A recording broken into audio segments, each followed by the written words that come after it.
Hello friends, આજની મારી story છે કે સ્ત્રી સમાજના સંબંધોનું સર્વોચ્ચ સ્થાન હોય તો તે છે બહેન. ભાઈ બહેનના હિતની વાત આવે ત્યારે સમાજના તમામ સ્નેહ સંબંધોના હિત ઝાંખા લાગે છે. ભાઈને વીરા કહીને બોલાવતી બેનડીના હૈયેથી નીકળતા ઉદ્ગારો લાગણીને ભીની કરીને તરબર કરી દેતા હોય છે. એક ભાઈને બહેન જે હિત કરી શકે છે, જે પ્રેમ આપી શકે છે, તે અવર્ણનીય છે. બચપણમાં ભાઈ બહેન સાથે રમતા હોય ત્યારે બહેન રમવાનું ત્યજી વીરાની દેખભાળ રાખતી હોય છે. રમકડા લઈ રમાડે છે. તે ઊંચકી શકતી ન હોય છતાં પણ તેડીને ફર્યા કરતી દીકરીઓના દ્રશ્ય દરેક જગ્યાએ જોવા મળે છે. બાપે આપેલ ખાવાનો નાસ્તો ભાઈ માટે સાચવી રાખતી બહેન, બહારથી કોઈએ આપેલી ચોકલેટ કે નાની પીપરમેન્ટ ગજવામાં મૂકી રાખે છે. દોડતી આવી પોતાના વહાલ સોયા વીરાને ખવડાવે છે ત્યારે તેની આંતરડી સંતોષ અને આનંદ અનુભવે છે, જે આપણી દીકરીઓની સંસ્કૃતિ છે. બચપણથી ત્યાગની મૂર્તિ બની જીવન જીવે પોતાના ભાઈ તેના માટે સર્વસ્વ છે. ગામડામાં આવતો મદારી કે જમાતનો હાથી ગામડામાં વસતા બાળકો માટે ઘણી કુતૂહલતા જગાડતો હોય છે. ત્યારે એક બહેનને ખબર પડે ત્યારે તે દોડ કરતી પોતાના વીરાને લઈ હાથી અને મદારી બતાવવા પરાણે ઉચકીને લઈ આવે છે. આજે ભાઈ બહેનની પ્રીત લોક સાહિત્યમાં વિવિધ રૂપે વ્યક્ત થાય છે. પોતાના વીરા માટે વીરપસલીના વ્રત કરતી બહેન પોતાના વીરાની દીધાડિયું માટે પૂજા અર્ચના કરે છે. રક્ષાબંધનના પવિત્ર દિવસે બહેન પોતાના ભાઈને રક્ષા બાંધી તંદુરસ્ત અને લાંબા આયુષ્યની એ પ્રભુ પાસે પ્રાર્થના કરે છે. ભાઈ એક સારી અને લાંબી કારકિર્દી બનાવે તેવા આશીર્વાચન આપે છે. ભાઈ બહેનના હિતની વાત કરતી નવલકથાઓ, નાટકો અને લોકગીતો તેના સાક્ષી છે.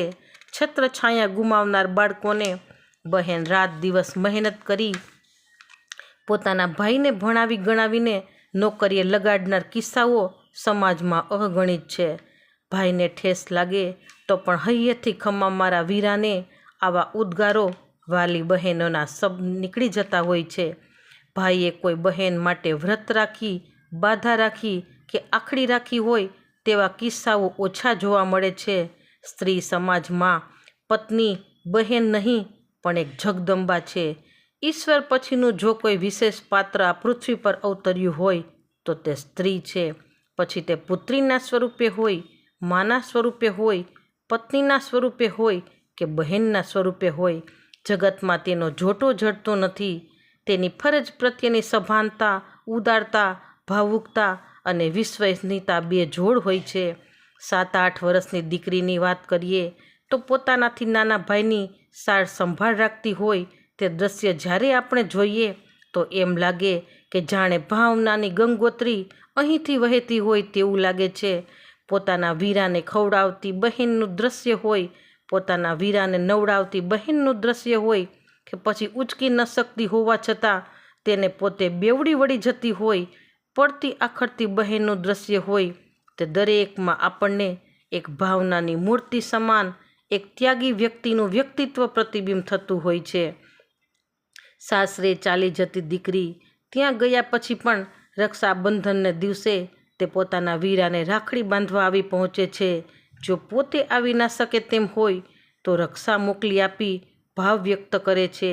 ભાઈ બીજ જેવા પવિત્ર દિવસે પોતાના વીરાને જમવાનું આમંત્રણ આપી પ્રેમ પીરસે છે અને ભવિષ્યમાં પોતાને ક્યાંય જરૂર પડશે તો પોતાનો ભાઈ બળ્યો છે તેમ માની જરૂર પડે ત્યારે પડખે ઊભો રહેશે તેવા મનોભાવ વ્યક્ત કરતી હોય છે.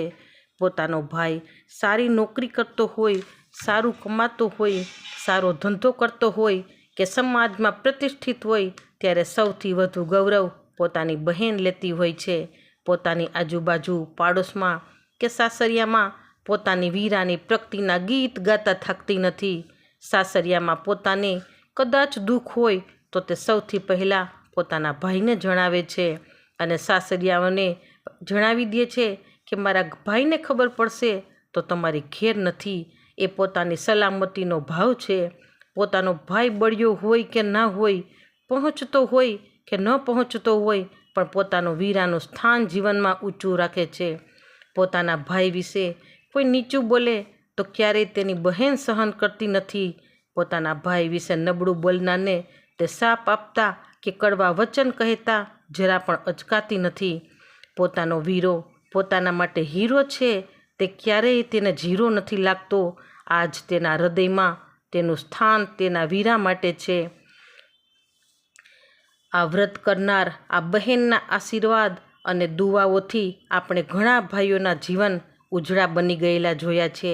જ્યારે સાસરિયામાં બહેનને મુશ્કેલી હોય છે ત્યારે ભાઈ આવતા પણ નથી તેવા અસંખ્ય દાખલા આપણને સમાજમાં જોવા મળે છે. પોતાના પરિવારમાં ગૂંચવાઈ જતા વીરાઓ બહેનની તકલીફો વિચારતા નથી, છતાં બહેનના હૈયેથી ભાઈ પ્રત્યેનો આદર ભાવ ઘટતો નથી કે છૂટતો નથી. આજે મારે દુનિયાના તમામે તમામ ભાઈઓને કહેવું છે કે જ્યારે બહેનની ઘરે પ્રસંગ હોય ને ત્યારે સૌની પહેલાં હાજરી આપજો.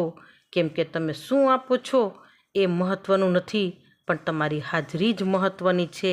તો ફ્રેન્ડ્સ, આ વાર્તાના લેખક ડૉક્ટર પ્રવીણ એન નિમાવત છે. જો વાર્તા સારી લાગે તો like, share and subscribe. Thanks for watching.